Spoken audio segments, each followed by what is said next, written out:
ఒకటి ఉడకబెట్టండి. దీంట్లో ఏది ఫాస్ట్గా తిరిగి దాన్ని తెలుసుకోవడానికి ఒకటి ముందు ఉడకబెట్టండి. నీకు తెలియదు, అప్పుడే తెలియదు, నువ్వు తిప్పి చూస్తున్నావు అంతే.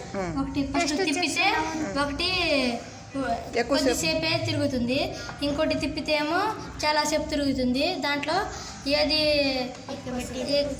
ఎక్కువ తిరిగిందో దాన్ని ఉడకబెట్టిందని తెలుసుకోగలం. ఒకసారి తిప్పు, ఇది కూడా తిప్పు. ఓకే, ఇప్పుడు ఈ రెండిట్లో ఏది ఉడకబెట్టింది? Okay, very good.